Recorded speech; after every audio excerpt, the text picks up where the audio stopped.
Spears and Steinberg. You know what the fuck it is? Aries and Andy, Jew and the Jerk. You know it's time to get this work. The real raw, gutter, uncut cocaine. No political corrections. Always sleep. Fuck being awoke. We discuss politics and jokes. Scribe, we lit. There's levels to this shit. Before you was sucking on your mama's tit. Aries Spears don't give a fuck. We talk about race a lot, racism, Sexism. Much love to my loyal bitch bag holders. Rollers, clip loaders. We got them in the folders. The whole world on our shoulders. Spears and Steinberg. Yeah. Hey, give it up on the main stage for Candy. That's how our DJ sounds here at the Improv in Raleigh. The white man who is built like a toad with legs and has hair that is reminiscent of a colonial coin. He looks like Ben Franklin. Yes, from the side when he walks. And I fuck with him, and he loves when I fuck with him. But, you know, you could tell. I think he said at one point he did something with AC/DC back in the day. Yeah, he worked with bands, and he was in a heavy metal band. He's been around a long time in the music What was industry. the place at the club in New York? The rocking place that was closed down, but was big in the 80s. In New York. It kind of like when the disco era was going out. Studio 54. Not Studio 54, the rock club. The rock club. The punk rock. And it was like CBGBs. CBGBs. Look, I gave you clues and you did it. I think he told us didn't he say he was associated with CBGBs at some point? I think he played there. I don't know if he. But that's his world, kind of. Yeah, that's his world. He was in heavy metal, mosh pit kind of guy. Yeah. And he really does look like Ben Franklin, though. Yes. He has that long hair. Yes. It's balding kind of in the middle, and he's all straight, white. all white. Yeah. But when he intros, starts the show, welcome to the Improv, blah, blah, blah. Y'all put your hands together, get ready. Are y'all ready for a good night?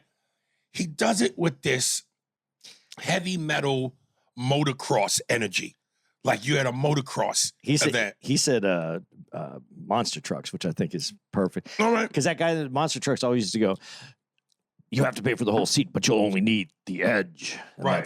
That's the kind of like tone he has. Well, the audience was this is going to be our 5th show tonight, our last show Sunday. Yep. Friday's audiences were really good. The first show wasn't as good, but it was still okay, decent, good enough. But then the second show last night was a struggle for me and Andy. And I'm saying I think that Andy was set up to lose in the beginning because of the way this dude intros. The room is predominantly black. And you come in with that energy. And it just niggas don't, you know what I mean? We not. And the tone is wrong. It sets the table wrong. Well, every time he goes, are you ready to have a good time tonight? Yeah, I just thought that the DJ kind of just set the tone in a bad way. A room full of black people and you doing. But if you would have got if you would have got everything you wanted out of that room, I would agree with you 100%. But I think it's a combination of everything because that room just didn't have that energy. And I even said it at the beginning. Like I said at the beginning, I think though sometimes here in the South, they're just a little overly polite where they want to have polite comedy, polite conversation. When you say something like when I do my joke about my son who's autistic, that they take that personally, like, oh, I don't know if you should be talking about an autistic kid. Like it almost seems like it's not polite enough. Now the other audiences didn't have a problem with it, but some audiences I've seen here in the past have had a problem with it. And some of your jokes obviously cross over that polite threshold. Now some of your stuff just hits hard, even though it's hard. But some of it just there's this little politeness that comes out in when the room is packed like it was last night. And it was packed. So I don't know. I don't think it helps, but I think you got to make fun of it. I think I need to make fun of the voice. Right. Yeah, I told you I would have said last night, if I were you, I would have just been like, big shout out to the DJ for that motocross fucking tone and intro in front of a room full of black people. Yeah, I just don't. I don't really have time to devote to the guy on the fucking. No, I hear you. I just but me, that's it was bothersome to me. But it is. It was painful. In other news, really quickly, Andy shocked the shit out of me visually. I come down to the lobby for us to get in the car to go to the show. And for a split second, the first thing I saw was his side profile. And I just went, something's different. Then when I caught the front profile, I noticed he shaved, as you can see, he shaved his beard down to my level. This nigga looks like a gerbil. Yeah. I don't like this look. No, I don't like it either. And he said he had his own reasons for doing this. But I'm like, dude, that full beard, you wear that well. It's your look. I've had it for almost 12 years. Like 12 years consistently, that big, long beard. Now, it's been bigger than that. This is like the look that I've been having lately is the smallest the beard's been until now. Just, it had to go. I don't know if it's a gerbil or a hamster. I think it feels more. I went with Bieber. I don't think any one of those are wrong. I feel like I'm gonna call you from now till you grow it back, Puxatony Phil. Yeah, I hate it. I wanted to grow back. Obviously, I had a moment and I took it off, and that's what it was. You had a white woman rage moment. Yeah, and you went bananas. I'm fat, and I could feel how fat my face was, and I go, I need to see how fat this fucking face is, and it's fatter than I've ever imagined it being. I need, and I'm gonna lose this weight. I'm not. I've said it before. We're 8 months in, and I haven't lost shit. I lost I think 10 pounds at one point throughout this year. And I think I've gained it all back, and it's not happening. We're going to get rid of it. I'll put it on my phone as my screensaver. Yeah. This is my motivation. Notice how the camera and the flashlight is my nipples. It's perfectly placed. You should if you get that look, you should get a tattoo like that. With the flashlight, and you know what? If I've got that look, I can pull that off. Nipple and the flashlight, the tattoos on it, yeah. So of course everybody was saying they wanted us to mention it. Any thoughts on the Alabama brawl? I really don't know. I saw some of the clips, and then I heard the captain. The captain was the captain. He was on CNN, and I have an opinion, but I don't really have any. I don't have any facts or anything about it that I saw. I just wish black people would come together like that in all aspects of life.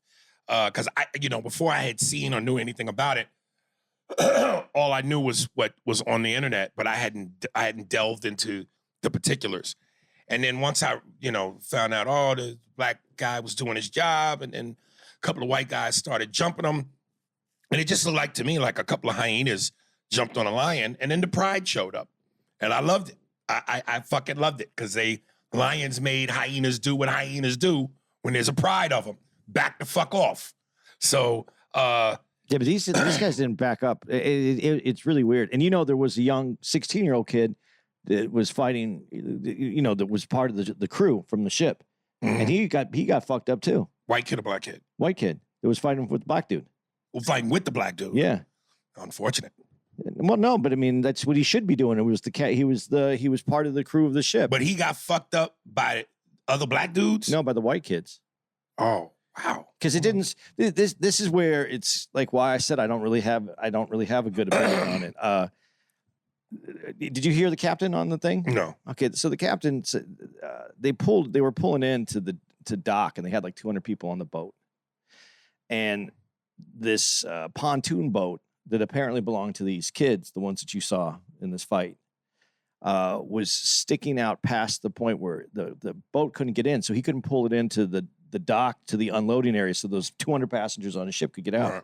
So I guess he does this thing where he says, like over the loudspeaker, he'll call out and say, hey, because it happens. I mean, there's a lot of people, it's crowded. He calls out, hey, whoever has the pontoon boat, we need you to move the boat. It's blocking the dock. We have to, so we can unload our passengers.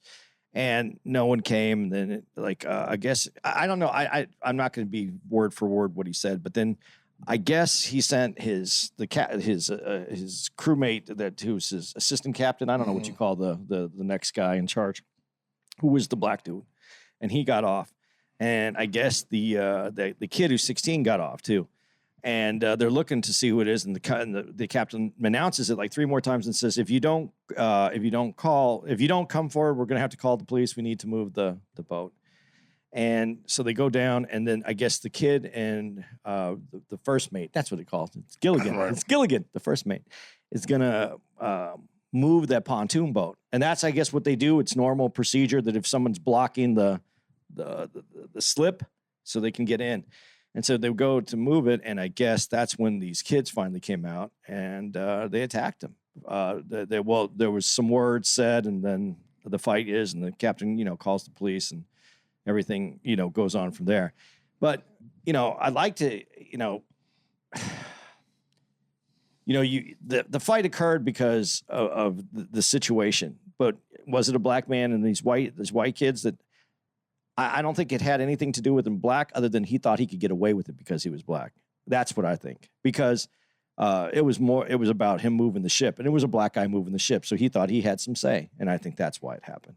And so the fight was correct, but the 16-year-old kid, he got fucked up by those kids too. So as everybody wants to make it just black and white, I mean, there's other things that go into this. And the kid was there with that first mate guy, the black dude, and he got fucked up by those kids too. So yeah, it's you could make it a black and white issue because obviously I think there's some racial tones in there, but it's more than that. But I think it's that these kids think they could be doing whatever they wanted to do. It was a nice African moment where the call was sent out and all the gazelles and all the African animals' heads popped up and did their civic duty. The dude swimming over, did you see the dude? Oh, it was hilarious. Some of the shit on the internet was absolutely hilarious. Somebody cut together the opening of Good Times, and the names that were supposed to be the cast members were the people involved in the brawl. Someone else did a Star Wars take where how Star Wars starts off in a galaxy a long time ago. Ta-da! And then, how that screen with and all the names were somehow geared towards aquatic and names to fit the moment. Creative shit. I just wanted to say this because I know people are going to write in and say whatever they're going to say about me for dancing. Like I said, I think these guys would have been a problem for no matter if it was a black dude or not a black dude. But I think that, like what I said, if you heard it, I think because it was a black dude, I think they felt like they had the option of doing what they did. And then they learned. You're going to learn today. Because the white girl, she was the last one, I think, to be charged. And so she's learning right now, too. On the way over, I downloaded this movie. About my father. You know that movie? Sebastian Maniscalco and De Niro. Yeah, I know it, but I didn't see it. You saw it?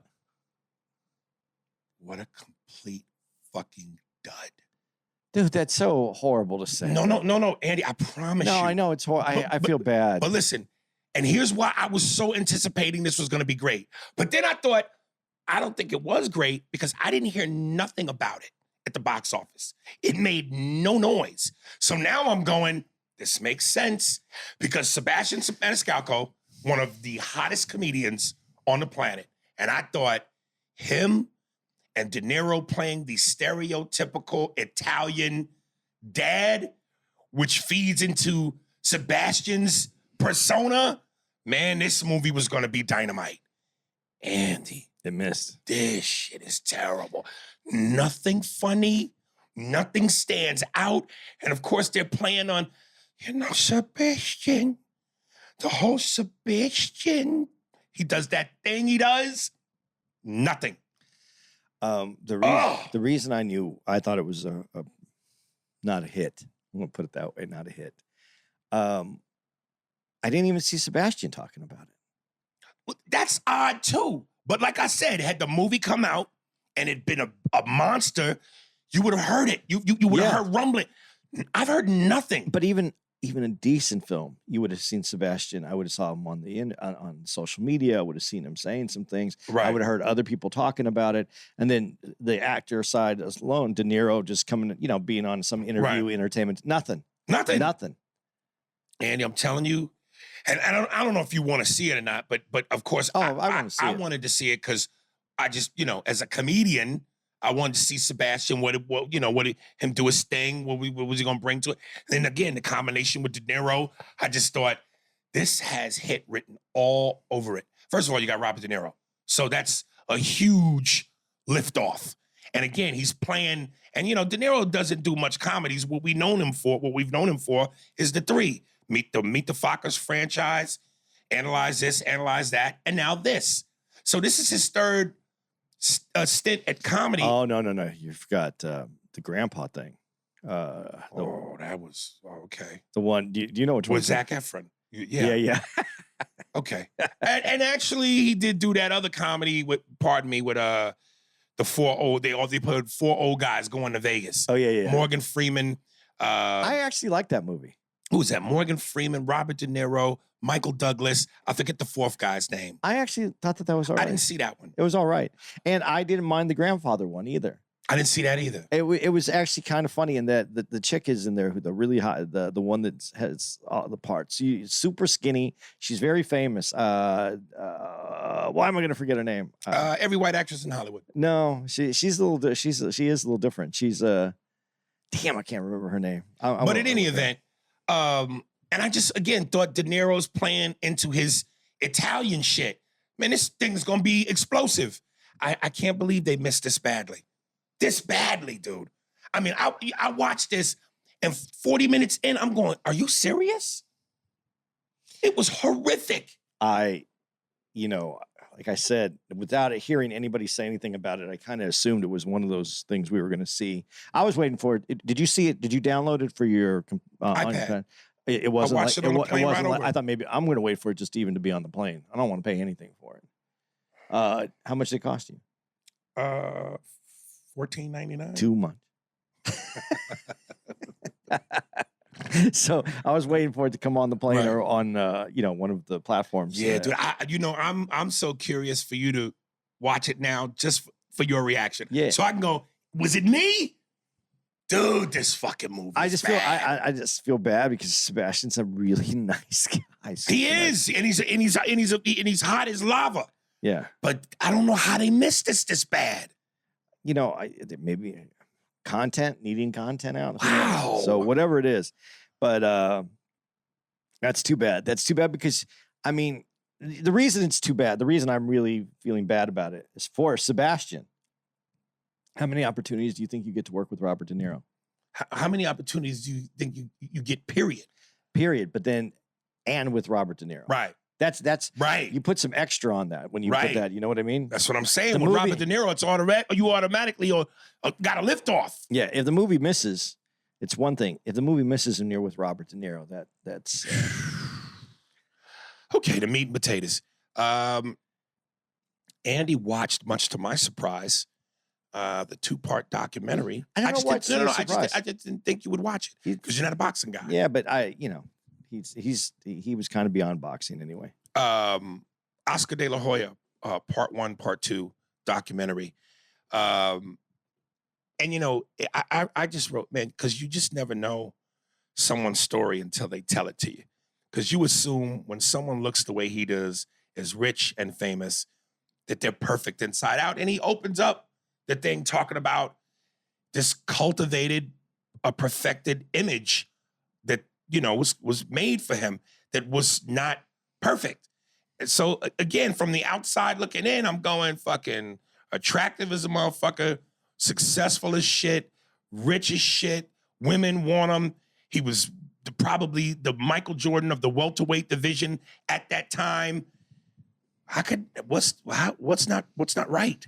But and as he goes into this, he breaks it down. From the beginning, From the beginning. Not right. Is it me or did his dad kind of have like Joe Jackson vibes? I think most parents that put that on their children that want them to succeed and that want them to do well in something that they couldn't do well in or that they didn't reach their goal. Right. I think most parents are like that. Joe Jackson, you use him as that example, but I think there used to be that military kind of mentality that, I didn't make it because I just wasn't disciplined enough. So I'm going to be disciplined. I'm going to put it, I'm going to put these rules in. I'm going to make it in place. This is going to be all we do. I think a lot of people become that way. Right. let me ask you, would you later in life hold resentment towards your father? If his strict, almost abusive ways to you as a child led to you being as successful as an Oscar De La Hoya or Michael Jordan? Because later in this, De La Hoya talks about how he didn't have a childhood. And when they cut to the part in part 2 about him dressing up in women's clothes and the provocative photos that were taken and leaked, both him and the stripper who was involved, she described it as him letting loose as a child, being the child that he never was. So again, my question, you got a father like a Joe Jackson, and of course, obviously, the physical abuse should never come into factor. And Oscar's father wasn't associated with any type of physical abuse, but nonetheless, whatever that stern, strict, you want to call it discipline or regiment that you force on your kid, and you become Michael Jackson, you become Oscar De La Hoya. As you get older, do you hold that against your dad, or are you appreciative? I think it's a combination, but I think you hold it again. No matter what, you hold against the other person what you're missing. He's missing something. He's missing part of what he thought was going to better round him, make him a better person, a better identity. Because you have nothing else to blame it on. Who else? What? Everybody wants to blame it on something. You can't blame it on yourself. You didn't choose that. But he kind of did choose boxing. He kind of chose it, but only for the love of his dad. I don't know. It's a very complicated. I think we all maybe the desire of his dad, but what he said, which we later learn is the big lie, is that he did it for his mother. But it wasn't for his mom. But when he did it for his dad, his brother got attention because his brother's getting attention because he's boxing, and his dad loves that his son's boxing. He sees that, he wants that same kind of attention. So when his brother dropped out, he took that attention. He wanted it, so he stepped in. That's how he ended up with it. And the fact that he happened to just be better at it. Well, but they didn't know that at the time. He stepped in, but he stepped in for the love, to get the love from his dad that his brother was getting. It wasn't because he loved boxing. He wanted it because he knew that it would make his dad love him more. I think we're all, and it's easy to blame the other the person of this interest, because we're all seeking. I mean, it sounds so silly and so just everybody says these kind of things, like we're all searching for that love, that thing, that missing part of us. Barry Katz talks about the hole, and that's why we do comedy, is to fill the hole, and you got to fill it with your own development, and you'll never fill the whole hole, man. This is the since the age of time, this is what we've talked about, what makes us go. And none of us are perfect people. So yeah, I think he wanted his dad to love him. This was a way to get his dad to love him, and it worked. But it comes at a price, because some of your other development, or the other things that you hide from. And who knew that he was hiding from this thing with his mom? No one would have known that, especially the way that they portrayed it. This one's for my mom. I wish my mom could be here. This is for my mom. And knowing the whole time, he fucking hates his mom. Wow. That he breaks that down later in episode 2. But since you mentioned it, might as well ride the wave. Might as well ride that wave since it's here. But it's just like, again, he said, my mom wanted me to win the gold medal, so I did it for her. He said, normally when boxers face off in the middle of the ring, as the ref gives the rules, they look at each other. He said he purposely stares up and not look at his opponent because he's looking at his mom. But then in this, he talks about how his mom slapped him, and she would slap him and beat him, and he would get so angry that when he fought in the ring, he would picture her face on his opponents. I love that part right there. And I just went, damn it, my mother was a cunt. Well, I still think he was looking up, but he was like, you fucking bitch. Right. I fucking can't stand you. Fucking, I hate you. The fucking thing I used to do a good Oscar De La Hoya. Yeah, man. I'm like, God damn. You're holding that resentment in, and that's what he said was the big lie. The big lie, but it's also what and this is where do you connect with these other parts of your feelings? That big lie is what made him beat the shit out of other people, though. That big lie, putting his mom's face on those other boxers, is what made him take people's heads off. That's it. So, when you say these things like, mad at your dad, mad at your mom, but you're getting to you don't even realize how you're getting to what you're getting. That's what I'm saying. If the trade-off is no childhood, maybe a little bit of abuse from mom and dad, not hugged as much, but you get to be Oscar de la Hoya, the superstar, the wealthy fucking mogul. You get to be Michael Jackson, the king of pop, beloved all over the planet. As a kid, that doesn't matter to you. But when you're grown, in hindsight, you're going, yeah, now that I'm reflecting, it's not a bad trade-off. Yeah, but I don't think the kid doesn't ever grow up that's in you when you have that situation. And so you refer back to your childlike presence. That's how you get in your problems. That's how you have problems. I mean, you keep using Michael Jackson, so let's use him for a second in this conversation. He doesn't have a childhood, so he reverts to childlike activities. He wants childlike things. Now he has kids coming over his place. Now he's being accused of child molestation.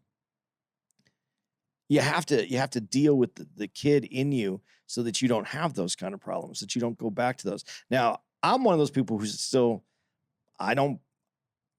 there's a lot that goes into those Michael Jackson stories. I'm not sold on it. As far as I'm concerned, I'm not sold on it. There's a few problems I have with the stories that as much as parents and as evil as parents can be, and I'm saying there are evil parents, and as much as you, but if they're your kids, I don't think there's the right amount of money to get rid of, to be paid off for your kid.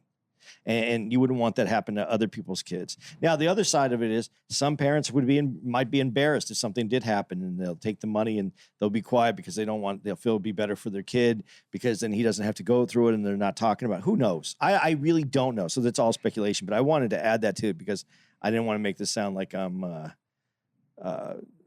believing these stories all 100% on Michael Jackson. But I know he didn't deal with his childhood, so that's his problem. That was what caused him his problems. De La Hoya, not dealing with your problems, having these issues. You're drinking, you're self-medicating. If you don't take care of those problems, if you don't do something about them, then yes, you can have that big life, but you're not going to ever get to enjoy it because it's going to fall apart. You also said Michael Jordan. Michael Jordan may have had whatever kind of parents, but the parents loved him. They gave him love. They supported him. And look at his different decisions on how his life has turned out. Now, somebody can make a documentary next year that we find out something different about Jordan, but I don't think so because the mom's always been pretty upfront. The dads, there is some stories about the dad, but I don't think I don't think that it was anything but love from Michael as he was coming up as a kid and support. Right. So, that's the difference. That's the difference, that just having some parental units in your life that actually give a shit about you as a human makes a huge difference. Since this is a boxing documentary, which can be seen on HBO or Max, to the boxing fans out there, and maybe Andy, one day when you're just chilling, something else you should check out on Showtime. It's called Four Kings. And it's basically, oh, you've seen Four Kings? Yeah, that's another awesome one. So just because I'm not a big follower of boxing doesn't mean I don't love sports. I watch everything in sports. Oh, I didn't know you didn't see it. But yeah, for those of you listening, yeah, it chronicles the best era in boxing for the welterweight division in the 80s, and it tracks Roberto Duran, Marvin Hagler, Thomas Hearns, and Sugar Ray Leonard. I'm telling you, man, of the boxing documentaries I've seen lately, Four Kings, the Macho, Hector Macho Camacho was awesome, and this thing was awesome. So that's a high recommend from me. Dude, when Oscar de la Hoya does the Harper's Bazaar photo shoot, and she tells the story about how Bob Arum was mad because he was like, I wanted Sports Illustrated, but she got him this. And of course, this was the introduction and the explosion to the next level. Because listen, man, and I said this when I was doing Best Damn Sports Show for the Vargas De La Hoya fight, which I went to. I interviewed De La Hoya, and I'm sitting as close to him as I am to Andy. Damn, man. It's a good looking motherfucker, man. Like you get why the girl, when he got the shirt open with the six pack, the black gelled hair, like that motherfucker was pretty, man. But he, like I said, brought the motherfucking goods. Well, and you know, this just for the Harper's Bazaar area here. You know, a lot of boxers are tough guys. Like Right.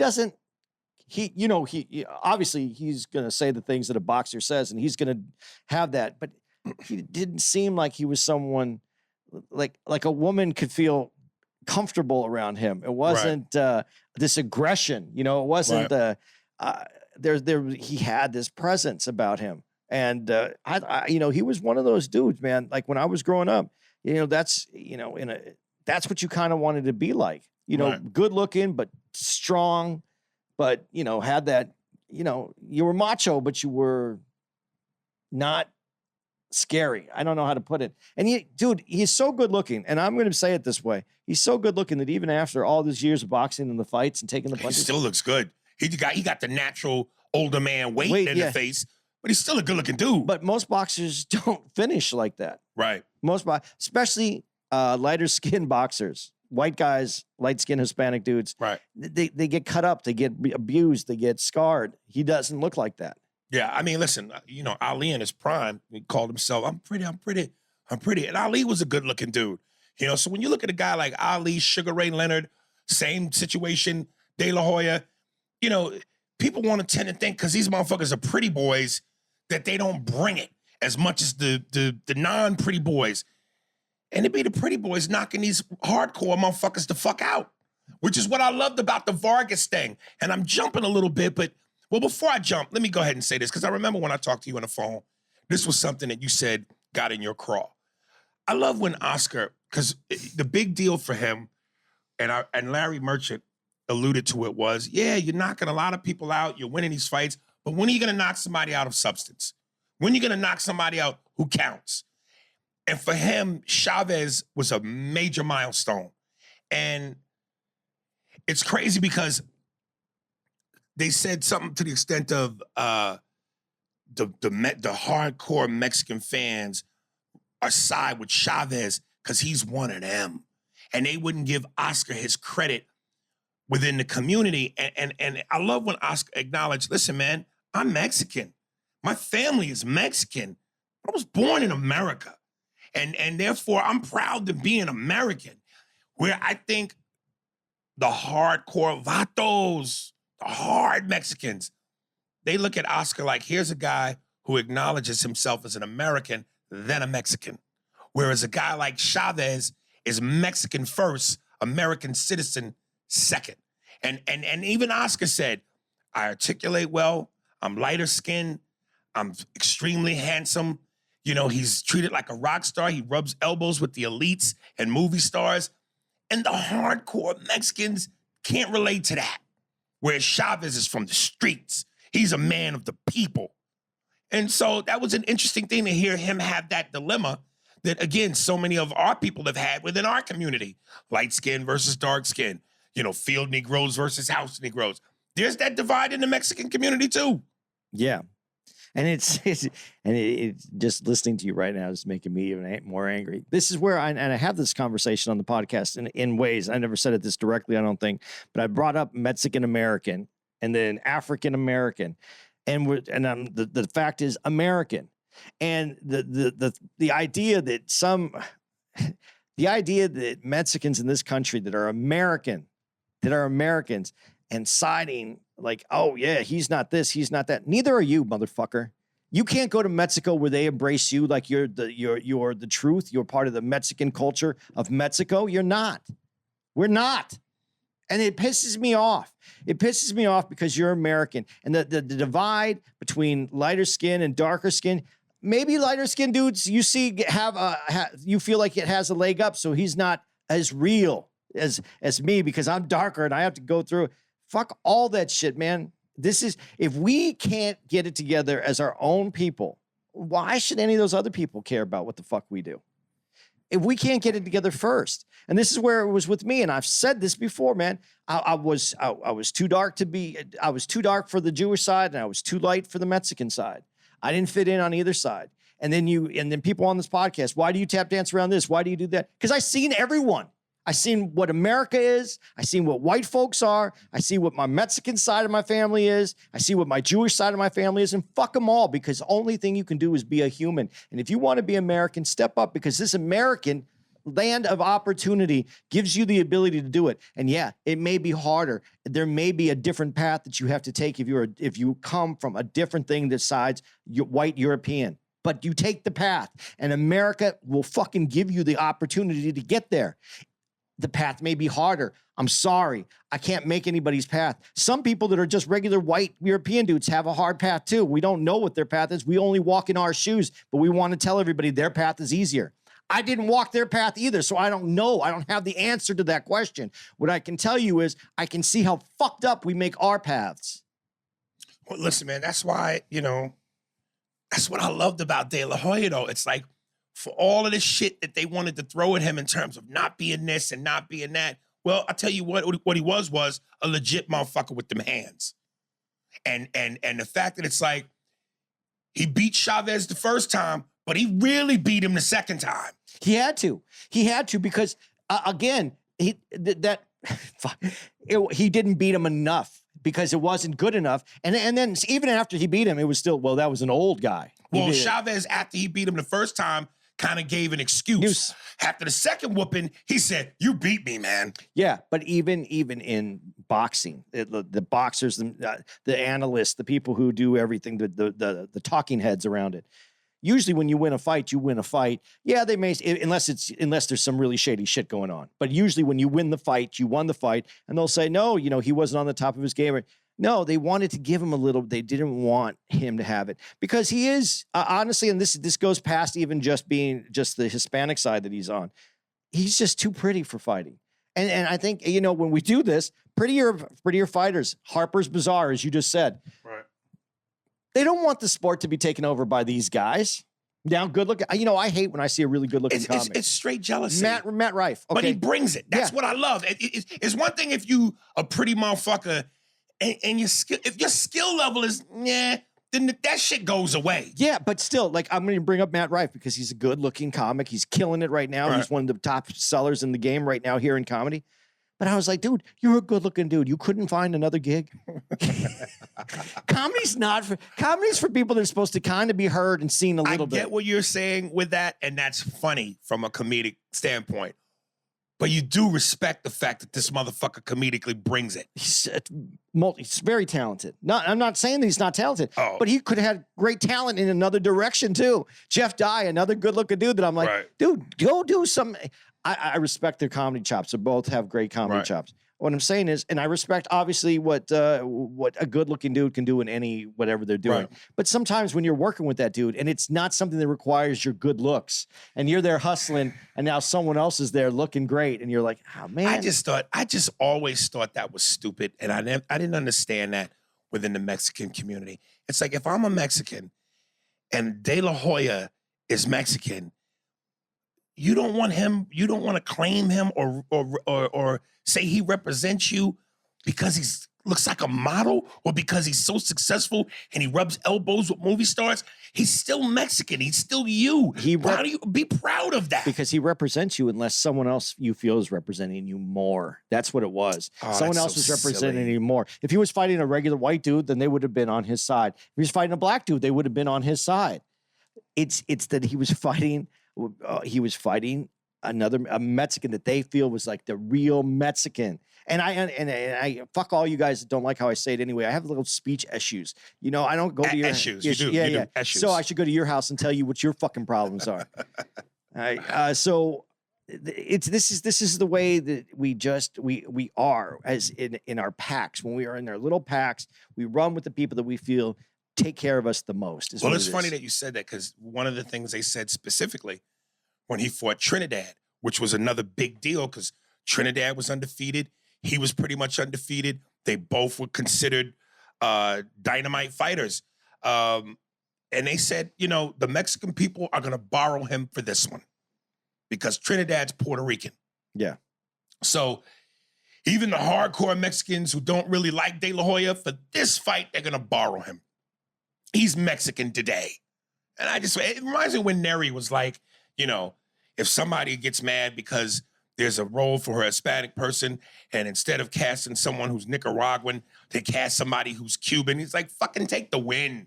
They're Latin. Yeah, but see, this is America, and we're very American in this way, and people don't even realize it. First of all, we're so American, and I'm gonna explain how American we all are. Mexican dudes, we say Latin, or we will say Hispanic, or we'll say whatever words you want to use. Not necessarily Mexicans do that. Not necessarily Puerto Ricans do it, but America does that. They just make them Hispanic and they throw them on that table, and we all are supposed to be happy. Black dudes, you're not all same place. You're not. Are you black? Are you an American black dude, or are all black dudes from the same place? Jamaicans don't put up with that shit. Jamaicans aren't African, and they're not American blacks. They're Jamaican, and they get irritated about it. But we just label them all black. America does that. And then when we had this conversation, Asian, we kept saying Asian. Why aren't there more parts for Asian? Koreans, Japanese, Chinese, Vietnamese, they all see themselves completely different. The way we're supposed to do this is we're supposed to see ourselves as Americans. If we really listen to what we're doing, we cause all these problems by our ability to try to separate each other. And we don't separate our groups. And then within our groups, we separate each other, but we don't separate each other. We let America do that. We're Americans, man. And this is why this whole thing with him really resonates with me, because this is what I talk about, being American first. If you're American, I know that America doesn't treat everyone the same way. I said there's different paths for everybody, but the opportunity is there at the end. You got to fight for that opportunity. And the more you fight for it, and the more of those that fight for it, the more it's there. I just can't, I can't look at it any other way, because I see other countries do things in a different way. And then I see people go to people from this country that are American that all fall into these other categories. And they talk about the other places that they came from they're not great places. People left those places because they weren't great. And then they came here for better. And then you don't take it, you have to take advantage of it. Or they leave those places, or they're taken from those places, and you're not welcome back. They don't care about you in those places. You're not them anymore. We have a responsibility to try to fucking fix this here. You mentioned the Asian thing. I just like saying Korean. Korean. I wish I was Asian, because then I wouldn't get in trouble, because I can say Korean, I can say Japanese, Chinese, Vietnamese. I get in trouble because I don't say Mexican right. My entertainment guy who does my TVs and all my electronic guys, my home theater guy, he's Korean. So when he called me, he just talks like that. Aries, I'm here. We've done a lot of business together. You know, I love your service. He's Korean. All right. Yeah, man. And listen, I'm a fight fan, so I was at the De La Hoya Vargas fight. And the way Vargas on the podium was like, the only difference is I'm a real Mexican with fucking balls. And then, of course, De La Hoya went up and played it cool, but he kind of addressed it. Then they had a little bit of a shoving match. And I'm just telling you, man, the whole time I'm watching this, the whole time I was there, I was cringing, because I'm going, dude, you cannot be that cocky and expect life not to humble you. And man, did he get humbled. I mean, like I said, at the weigh-in, the flexing, he did steroids. He talking about he the real Mexican with balls. And De La Hoya beat the snot out that motherfucker. Okay, this is why this also happens. And I know this for a fact, because I watched this with my mom and my dad. My dad was always a De La Hoya fan. When my mom started noticing De La Hoya, yeah, right. Now, all of a sudden, he's rooting for somebody else. Your dad? Yeah, how is that? Why is that? Because, and that's what a lot of Mexicans do, this macho shit that we do. Yeah, they didn't like him because he was a pretty boy. He might take your bitch. And the girls were like all about him. And so now you're picking the other fighter. Right. Not because you're thinking he's a better fighter, not because you want to root for him. It's because your girl thinks he's hot. That was a big deal. That was a big deal. Yeah. But then, like I said, that's what I loved about him. You know, sleep on me if you want to, because I got these movie star looks. I'll beat the shit out of you. And he was the dude. And I love when his brother said, which was so true, or his best friend, De La Hoya ducked nobody. He ducked nobody. And it's like he fought everybody pretty much in their prime, except, Pacquiao, Oscar was the older guy, and he lost terribly. And I don't know if, even if Oscar was in his prime, he would have beat him. But he fought everybody. And the fact that he fought Bernard Hopkins, nobody thought he was going to beat Bernard Hopkins. Bernard was a natural middleweight. But he took the chance. And Bernard said, I respected that. And he didn't run. He tried to stand there and fight me. And he said, but there was no way he was going to beat me. And I was at that fight too, when he ended with the body shot. So it's like, again, you look at De La Hoya, put the pretty boy thing aside. He had the goods. He didn't run. He fought. When you see someone get taken out from a body shot, though, is it look more devastating in live? Because when you're watching on TV, I can't believe that did that. Yeah, because when you're watching on TV, Right. It doesn't look like that's enough. Like, right, enough. I'm going, word. But I've heard boxers say, hey, that shuts you down, nigga. Yeah, when that hits your liver, that shuts you down. One of the coldest body shots was Roy Jones on Virgil Hill. I don't know if you remember that one. No. He hit that motherfucker. Devon used to joke and say he hit that motherfucker with the body shot. And when Virgil Hill curled up in the fetal position and laid on his side, his people should have just put a blanket over him and a pillow under his head and let him sleep. It was over. But yeah, man. He to me, De La Hoya was such a throwback. I know it was the 90s, and people credit the 80s as the gritty era, and the 90s was, I don't know if I don't like using the word glitz because it makes it seem like the shine doesn't make it as authentic, but like how they say in rap, the 90s was the golden era.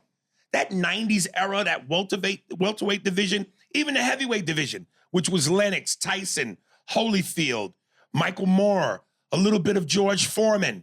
That was just a great fucking time. I'm gonna tell you who I wish, and they fought too late, or he was too old. But man, a prime Hector Macho Camacho versus De La Hoya. I give that to Macho, who was just quicker and grittier.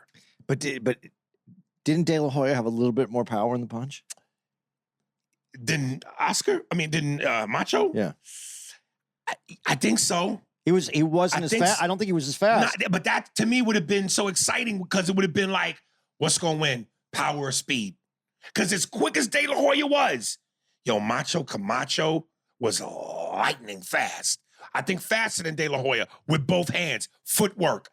But yeah, Oscar had that power.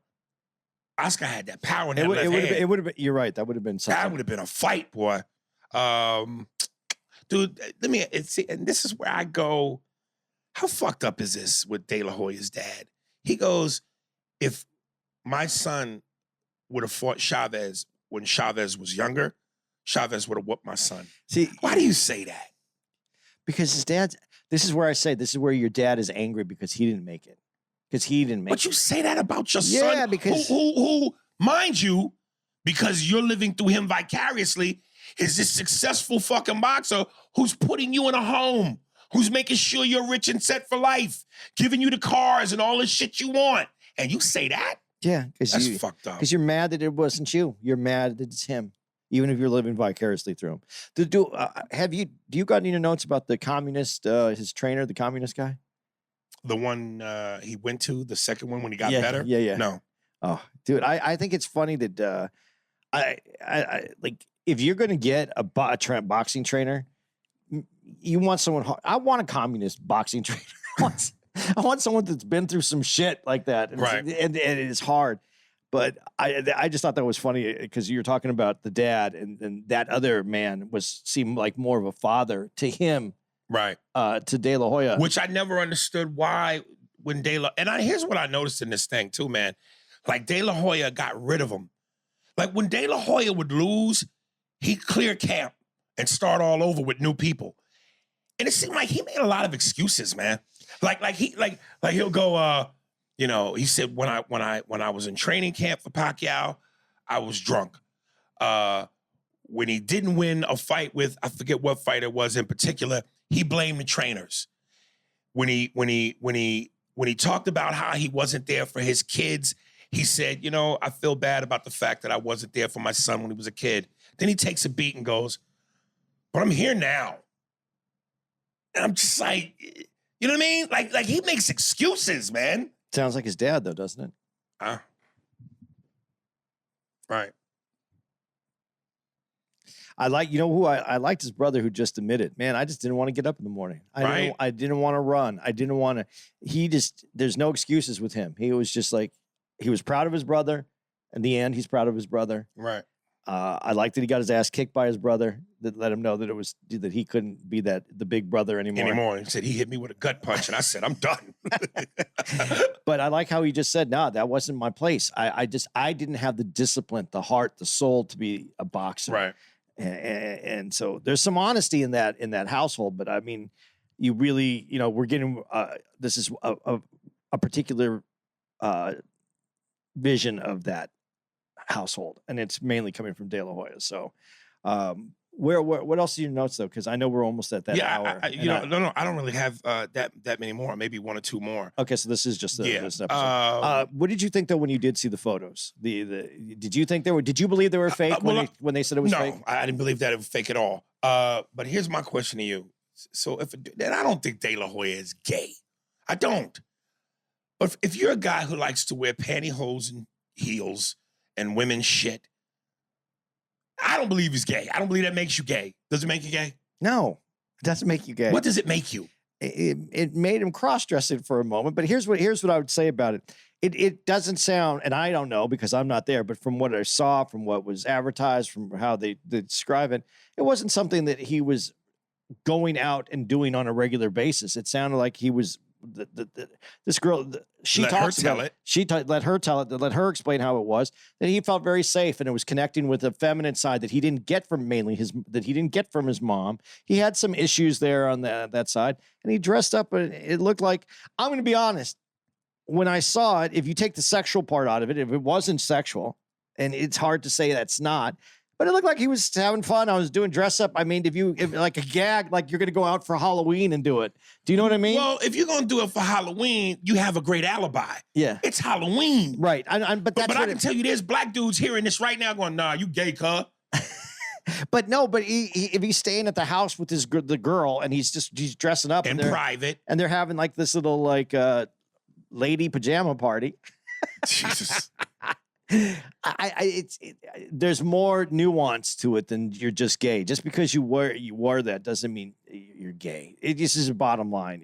You're not because you tried that on. No, you gay, cuh. But I don't. But there is some questions of why you're doing that. I mean, I would like, I think that was something that if I was in that situation, I'd be going to my therapist to get some explanations. I would want to have a better understanding than. It felt good on a Tuesday when I was all fucked up and with my girl. How shitty was it the way he broke up with his first girl? She sees him at the Latin Grammys with the new bitch.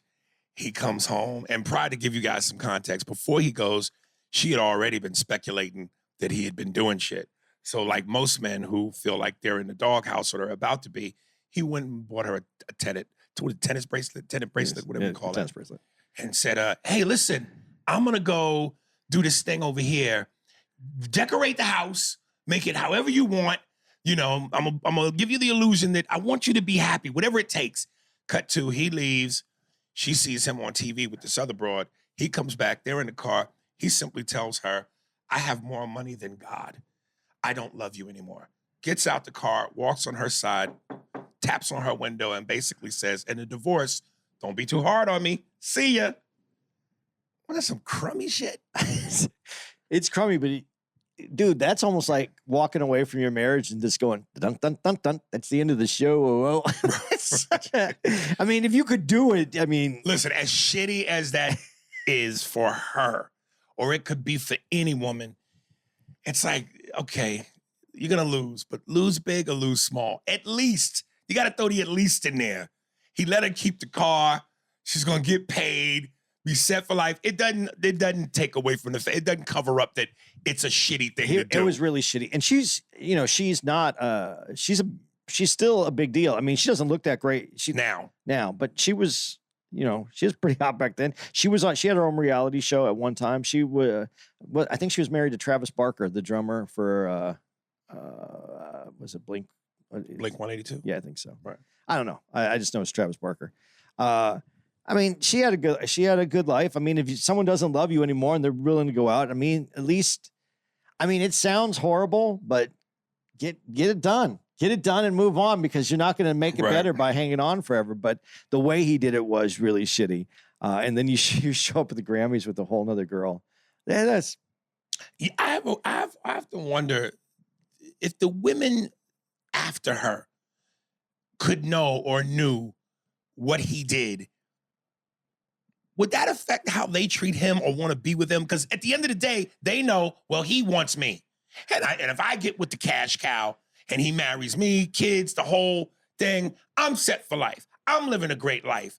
So I don't care what he did shitty to that other broad, because now it's my turn to benefit. What morally, shouldn't they go, nah, you a bad dude, yo? Well, okay. Again, I do like the way they did this, Doc, because they didn't just, it is really kind of from his perspective, but he does allow other people to have their own words, and it doesn't get diluted by just his thoughts.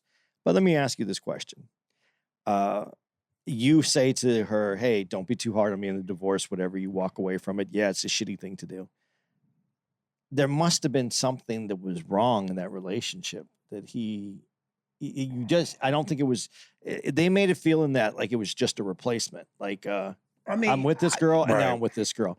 You don't really, that's not how relationships really dissolve. You know, I can't say that I disagree with you, but I can't say that I totally agree with you, because I still believe there is another level to life and fame and money.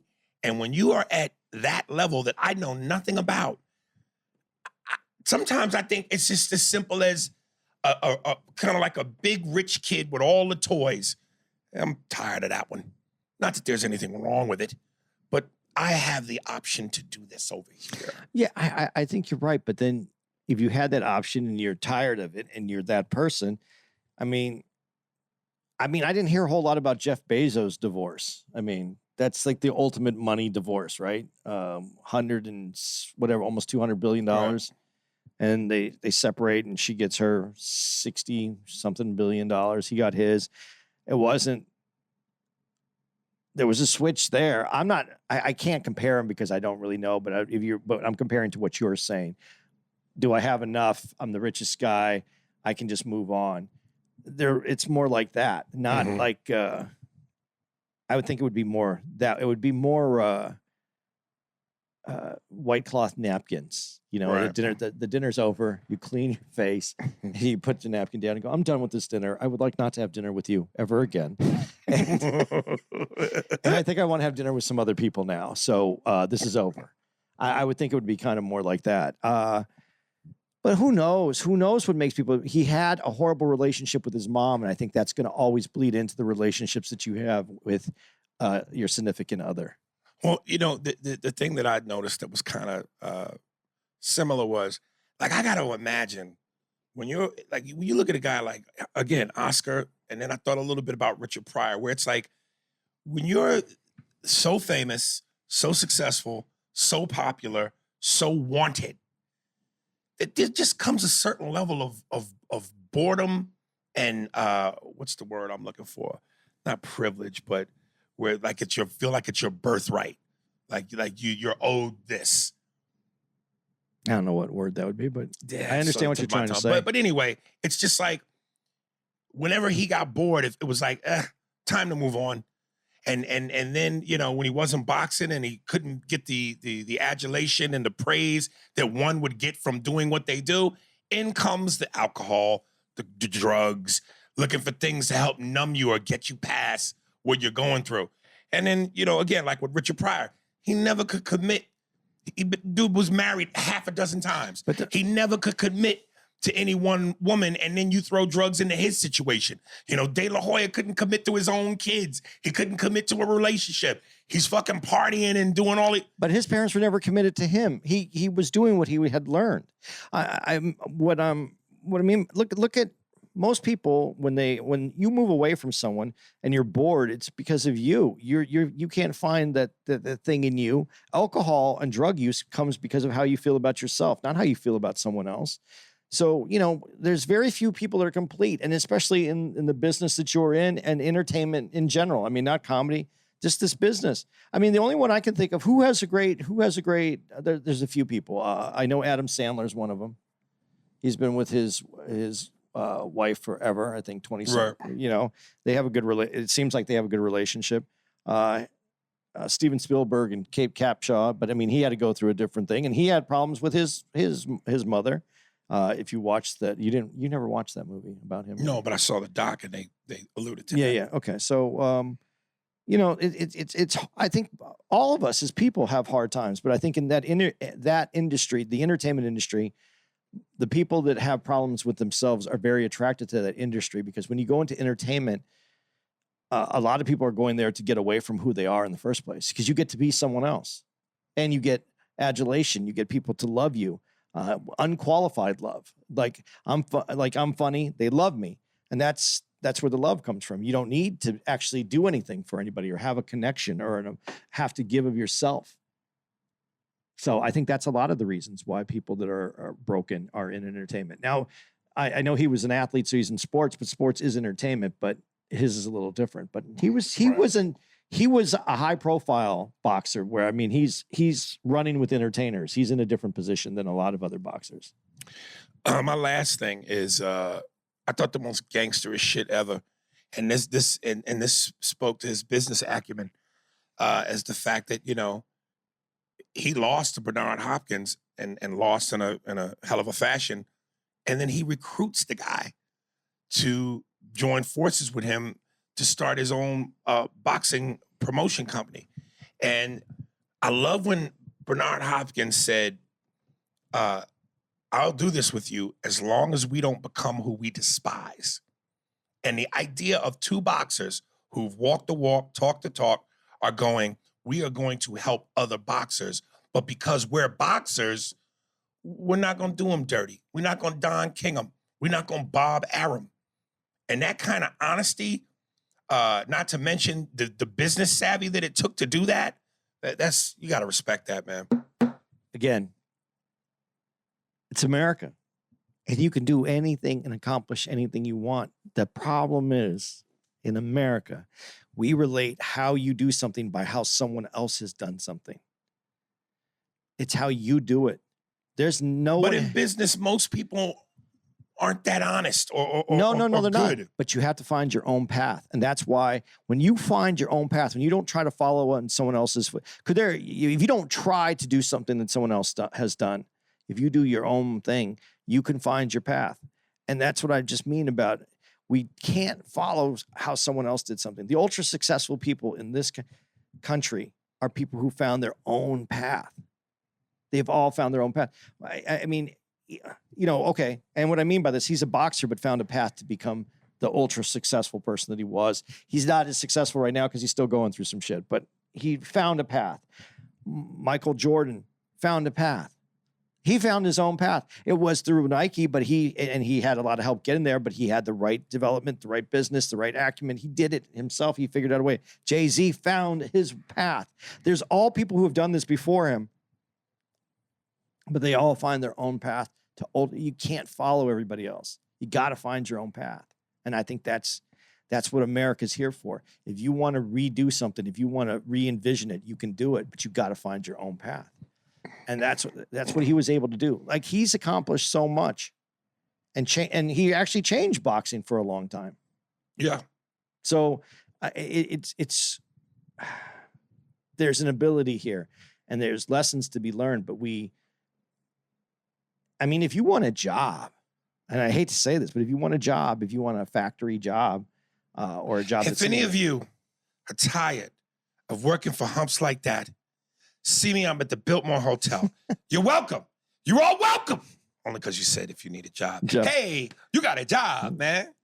All right. I loved it. But that's what I mean though. If you want a regular job, yeah, you're gonna go through you're gonna go through all the problems because you're fighting with everybody else who wants that same job. if you want a life, if you want to, this is the thing. America doesn't give you anything different if you want the same thing. It gives you the same shit. It feeds you the same shit everybody is eating. Some people get a better helping. Some people get a little bit from the better side. But if you want your own path, that's when America kicks in. What about Ernie? Ernie, you want a job? Sure, Tony. All right, you come see me tomorrow. I'll give you a job. All right. You got a job. So that's it. Check it out, y'all. The Golden Boy is what it's called. 2-part documentary. It's really good. I gave him a fucking boxing lesson. I threw 180 more fucking punches. Used to do a good one, man. That wasn't bad though, right there. No, my voice when it was... That end had it. That yeah. end had the right. Yeah. No. All right, guys. Oh, some dates, man. How about some dates?